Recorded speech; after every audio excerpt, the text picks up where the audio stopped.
I'm Erin Lawler Patterson, the Goodness Chick. I'm an international speaker, podcaster, counselor, author, and proud part of the Mental Health News Radio Network. Join me on the journey of empowering you to live life with an overflowing cup rather than an empty one. We look at mental health, self-care, addiction, relationship, and wellness, where we use our challenges to fuel us rather than consume us. So if you enjoy Goodness Chicks podcasts and you'd like to find out ways to be a contributor for just a few bucks a month, I'd encourage you to hop on patreon.com/goodnesschick, and everything is appreciated, my friend. So as we jump into today's episode, I'm actually coming to you from my front yard.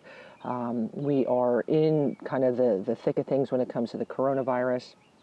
And so it's taken a whole lot of different adjustments and changes in the past, I'll say 2.5 weeks. It definitely feels like everything around us has been really flipped, shaken, turned upside down, kind of like you're in a washing machine kind of thing. And so trying to, I don't even want to say assemble a new sense of normal, but just adapt and rock and roll, bob and weave with what we have. And this week really had me thinking about different lessons and takeaways from this. So this Monday marks the 21st, which is crazy for me to even think about saying that the number 21 year since my sister Shana and her 3 friends, Meg, Ange, and Amanda, lost their life to a drunk driver on the Outer Banks of North Carolina. And, as every year kind of rolls around, there's times I kind of grapple with, is this something I broach again? And it's hard for me not to broach this because it's from my inner core. It's a part of me, and it can't not be a part of me. And I think there's so many lessons to be learned and shared, and hopefully hitting listeners across the globe that maybe it pulls at heartstrings a little bit. And you could be thinking, well, you're starting with the coronavirus, and now you're talking about this. How does it relate? Well, I'm going to get to that, and it does relate. So here's the deal. April 6, 1999, I was a junior in college. My parents and my 2 sisters, Jessie and Shana, lived on Kill Devil Hills, North Carolina. They had moved down earlier that year. I guess it was in August, and lived on the Outer Banks. And my sister super duper missed her friends, and so her friends, the parents had agreed to let them go down for spring break on a bus. And then they had, I guess, about a week together, and I'm going to say the second day in, the kids went to go pick up my sister from work. She had, done the morning shift. It was a little after lunchtime. They were stoked to go to the beach. And so they picked Shana up. They were at a red light. Light turned green. They were the 3rd car for a left-hand turn through the intersection. And they were hit at 65 miles per hour by a drunk driver, Melissa Marvin. And, we have different seasons in our life where you can vividly remember things. And that day will forever be kind of freeze-framed in my mind of what happened. And, I will kind of talk about how during the trial they really kind of took pieces of the entire day. It was like this freeze frame of everything that happened.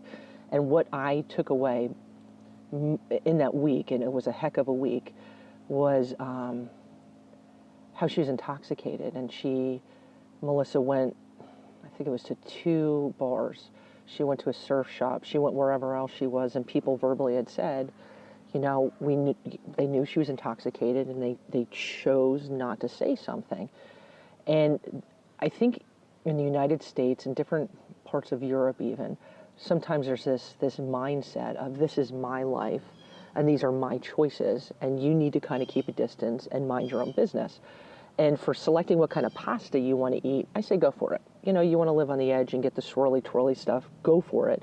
But when it comes to things that have the ability and potential to have a domino effect on other people's lives, all bets are off, my friend.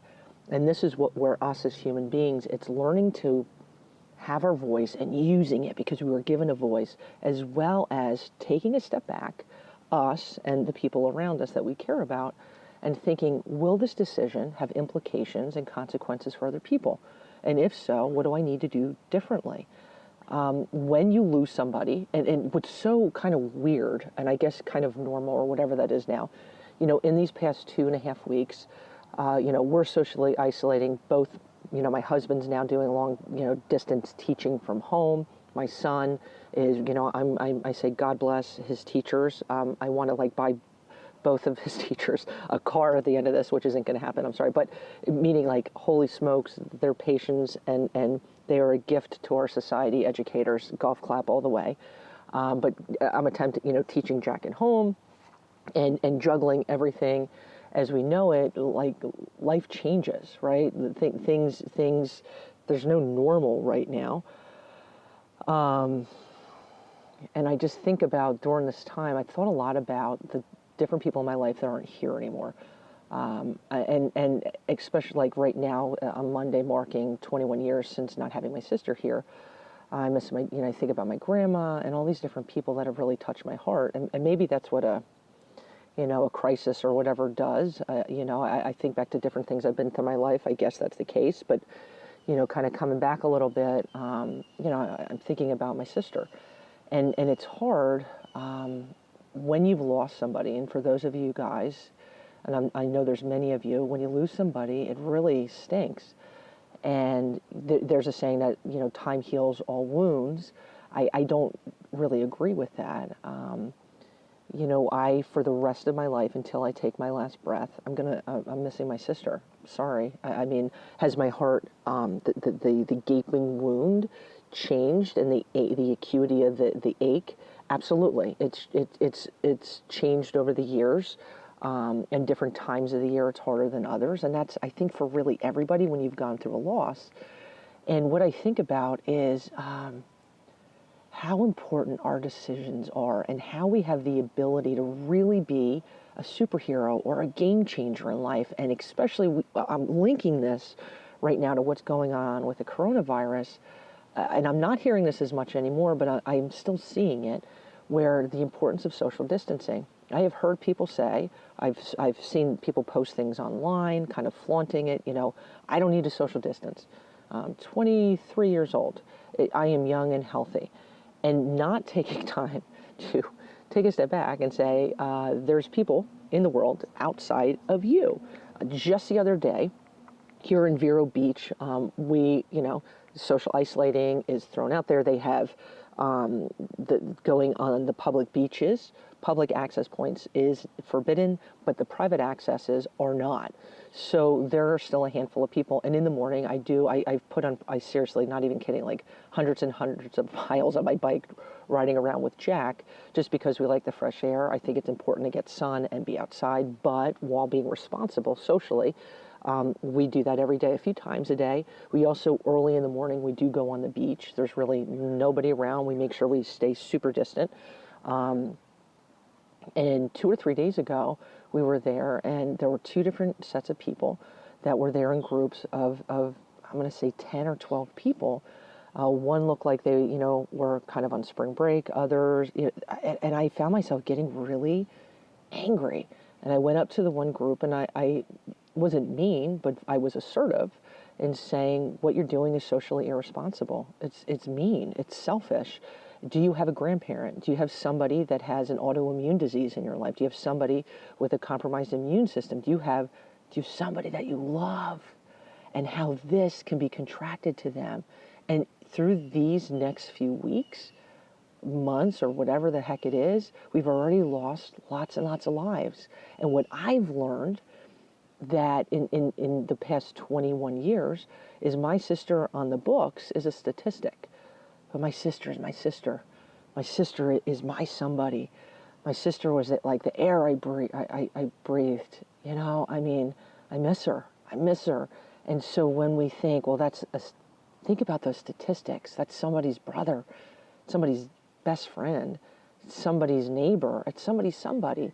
And I think when we allow ourselves to not become desensitized to numbers, and it is easy to do, and we think, what is my moral and social responsibility, and not being bummed about that, where it's these bricks on our shoulders, but instead getting kind of stoked, I can make a difference. I can make a difference. It's little things, and it's thinking about other people. And it's easy, it's so easy, in a crisis state, to just think about our little bubble of our people, right? but it's even more awesome when we think about other people. And I'm going to give you an example. So I have neighbors up the road from me, and I've been asking, like, encouraging them for some time to hop on, ordering their groceries online. And just yesterday, I was so excited. I seriously wanted to jump up and down and light fireworks. That might have caused attention, so I didn't do that. But they finally signed up for getting their groceries delivered. And I will tell you, without sounding like I'm on a soapbox here or patting myself on the back, if I didn't encourage them and kind of get them into that, they would have not done that. Her husband would have kept going to the grocery store, and I was like, you can't. You're putting yourself and other people at risk. You're, in your mid 80s, and you both are amazing human beings. But right now, it's a time like no other. We're in a crisis, and let's find strength with each other. And in that, when we speak up, and we also lend a hand and we give insight, it can make a difference. It can make a difference in the world. And right now, more than anything, we need to realize we're in this together, no matter how insane things are at home for you right now. We're like, Aaron, I feel like my head's going to explode. What are we doing to do our part still? What are we doing to encourage each other? What are we doing to avoid? And so many people still have to work. And to you, I say, thank you. Thank you, thank you, thank you. I'm doing my work from my laptop. I feel so grateful for that. But there's police, janitors, our grocery stores, our Amazon peeps, our on and on and on and on, these people, they're superheroes, and applauding them and saying thank you, but also doing our best to be responsible of not being out in places that we shouldn't be. Now is not time to go meet our friends for coffee. Now is not time. My son today was supposed to have his birthday party.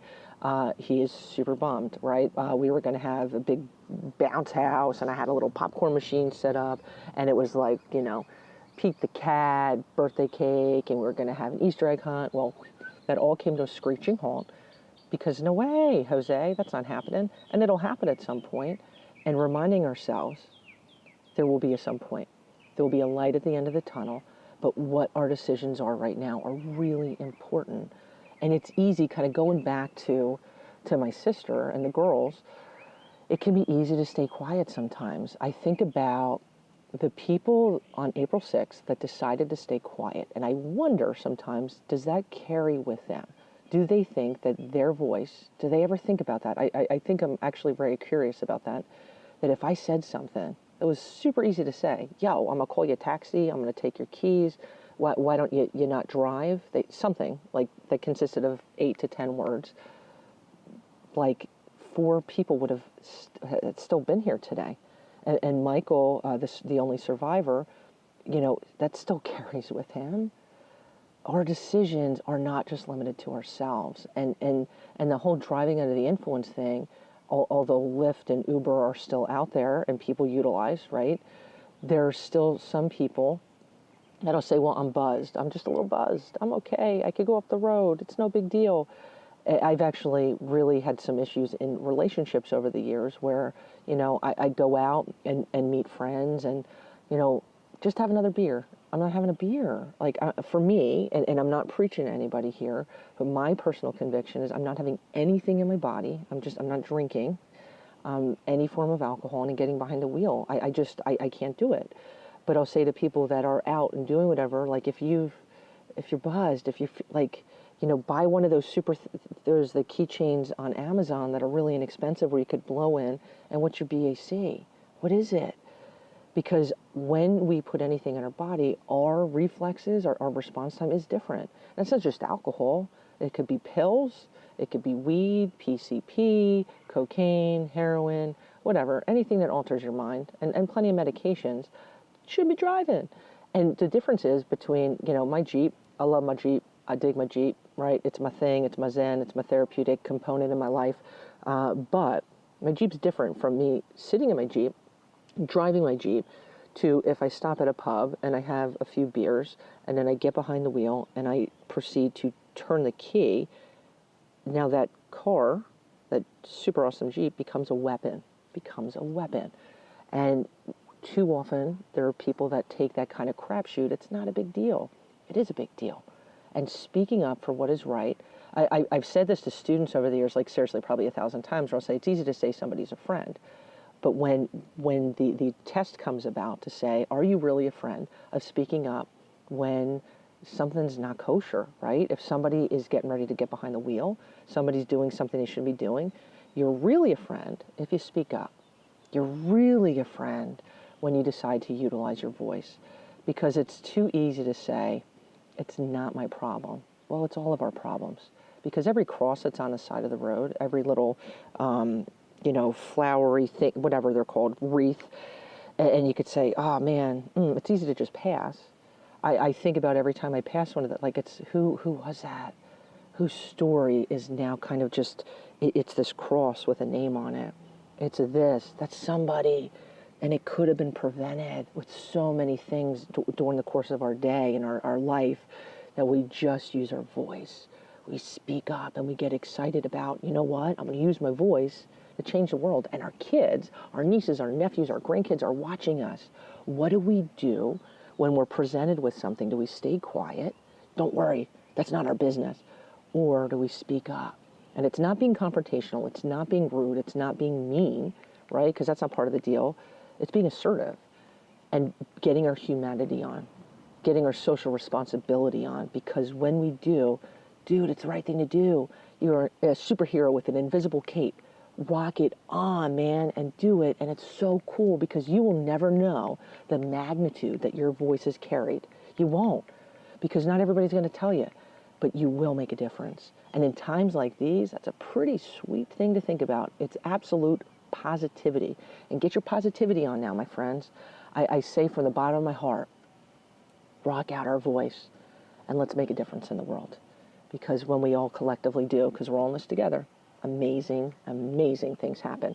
And as we go into our week, I wish you a tremendous amount of peace, love, and goodness, my friends. If you enjoyed today's episode, there's a lot more encouragement and life-kicking strategies on goodnesschick.com. Have a great day, my friends.